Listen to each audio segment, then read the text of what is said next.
Isang mapagpalang araw naman sa inyo mga kabaro. Ngayong araw ay may pupunta naman tayong lugar dito sa may Spain. Ang A. Coruña, isa sa magagandang syudad ng Galicia, an autonomous community of Spain. Kaya tara na, let's go! Bago ang lahat, isang A nga dyan, A! Magta-taxi nga kami mula dito sa barko papuntang bus terminal dahil tanghaling tapat at napakainit ng araw ngayon. Buti na lang at half day ang trabaho namin ngayong linggo, kaya chance na namin tong makapasyal sa medyo malayo-layong lugar outside Ferrol. Maya-maya lang ay dumating rin yung taxi na sasakyan namin. We're going to bus terminal. Medyo malapit lang naman sana yung bus terminal dito sa may shipyard, kaso lang hinahabol namin yung schedule ng bus na aalis ng 1:30. Mag-aalauna na kasi at kung lalakarin lang namin ay baka maiwan na kami ng bus. Buti sana kung oras-oras may biyahe sila. Yes!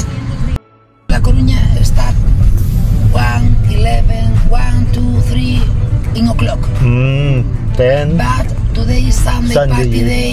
Oh my God. Don't know. Linggo daw kasi ngayon at family day, kaya ilang bus lang ang bumabiyahe papuntang La Coruña.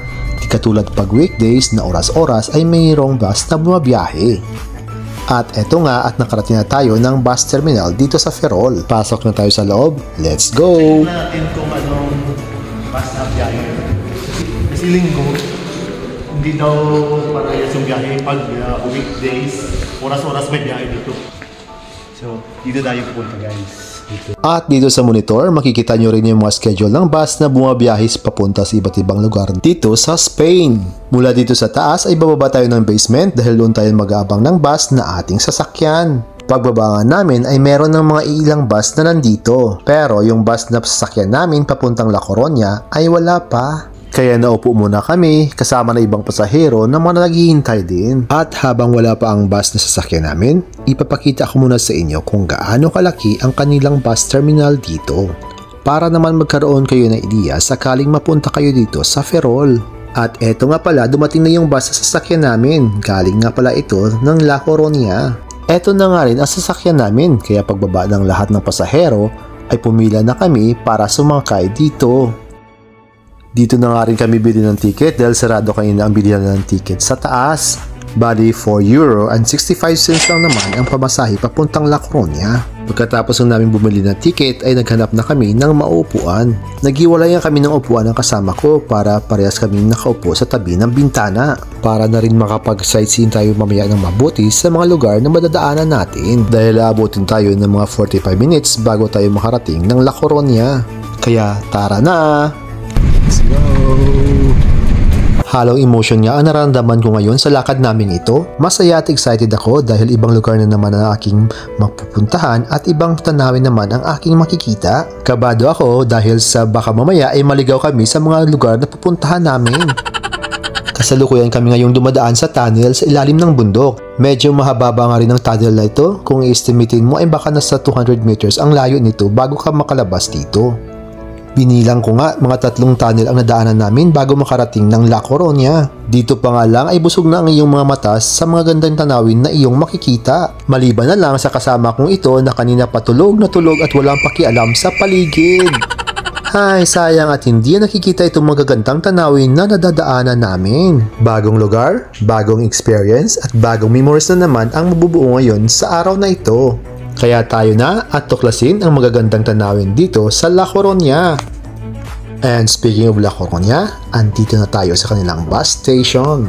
Kaya tara na at baba na tayo. Let's go! Pagbaba nga namin ay dinanap na namin kung saan ang daanan palabas ng terminal. Sinundan na lang namin yung ibang pasahero kung saan sila dadaan. Sasakay pa pala ng escalator papuntang taas bago ka makalabas dito sa terminal. So, lalakad kami dito. Andito na kami sa sa Coruña. Kaso, hindi pa namin alam kung saan yung pupunta. Opo, tama po yung narinig nyo. Hindi pa namin alam kung saan kami pupunta dito. Although bago kami pupunta dito ay niresearch na namin sa Google kung anong lugar ang magandang puntahan dito. Kaya ginamitan na namin ito ng Google Map. At mula nga dito, ang una nating pupuntahan ay ang Plaza del Maria Peta or ang Maria Peta Square. So okay guys, hanapan namin yung, ano ba yung pangalan? Yung Plaza de Maria Pita. Plaza de Maria Pita. Guys, mainit pa ngayon. Mainit pa dito. Oras, mag alas 3 na.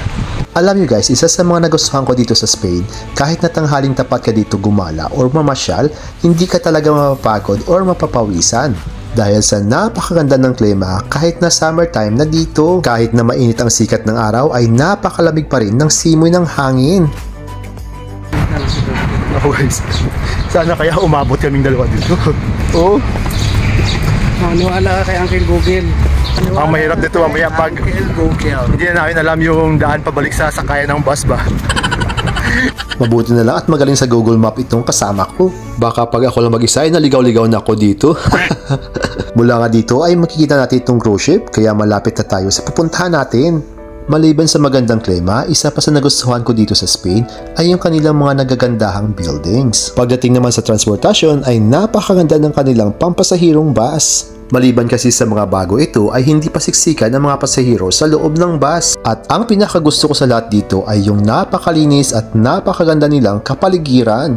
Bawat tawiran nga dito ay may mga nakalagay na basurahan, pati na rin sa mga gilid ng kalsada. Kaya mahihiya ka talaga dito magtapon ng basura kung saan-saan lang. Napakaganda rin ng mga parks nila dito. Napakarami kasing punong kahoy at napakalinis pa nito. Kaya pahinga muna tayo saglit at kanina pa ako napapagod sa kalalakad. Char! Ops! Teka lang at sabay-sabay tayong lahat Sana all. Dumaan nga din muna kami dito saglit sa daungan ng cruise ship at malapit lang din ito sa plaza na pupuntahan namin. Ilang metro lang mula dito sa cruise ship terminal ay makikita o mararating mo na ang Avenida de la Marina. When walking around Avenida de la Marina, it's impossible not to notice its striking glass galleries built in the 19th century. Dito rin ang daungan ng cruise ship kaya napakaraming turista ngayon dito. Ilang kembot lang mula dito sa Avenida de Marina ay mararating mo na ang napakaganda at kilalang tourist destination dito sa La Coruña, ang Plaza del Maria Peta. Alam niyo mga kabaro, pagbungad pa lang ng plaza sa akin ay talagang napawawa ko sa ganda. Talagang ma-amaze ka sa ganda ng tanawin na iyong makikita. Welcome to Maria Peta Square. Si Maria Peta ang nanguna sa pakikipaglaban noon nang lusubin ng mga grupong bandido ni Sir Francis Drake ang La Coruña noong 1589. Makikita rin dito sa plaza ang napakaganda and very majestic na lumang town hall ng La Coruña na itinayo pa noong 20th century. Katabi ng plaza ay makikita ang simbahan ng San Sorso kung saan ginanap ang pinakaunang same-sex marriage noong 1901 nina Elisa at Marcela. Mula dito ay marami ka ring madadaan ng mga restaurant na pwede mong makakainan. Marami din dito mga nagtitinda ng mga souvenir items, katulad ng mga sombrero, bags, stuffed toys, damit, at kung ano-ano pa. Meron nga din mga keychain at ang pinakamarami talaga dito ay yung mga ref magnet. Kaya ano pang hinihintay mo? Pili na! Nagtanong na rin kami kay ate kung malayo pa yung Torre de Hercules na susunod naming puntahan. Abre. It's open, Hercules. Hay nako, kukunti lang kasi ang alam natin sa Espanyol kaya hayan, hirap tayo makaintindi ng salita nila. Dumaan na rin kami saglit sa tindahan para bumili ng makakain at maiinom. Maliban sa mga souvenir items, marami ka rin mabibiling local products na binibinta dito. Nadaan rin namin to si ate na kumakanta at ang ganda rin ng boses.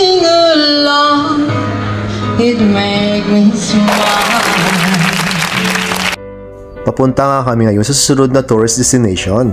Mula Avenida del Marina, madadaanan natin ang pinakalumang simbahan dito sa La Coruña, ang Iglesia del Santiago na itinayo pa noong 12th century. Paket itong lugar na to. Punta naman kami sa isang tourist spot. Guys, yan yung dinaanan natin dito. Parang mga iskinita naman to.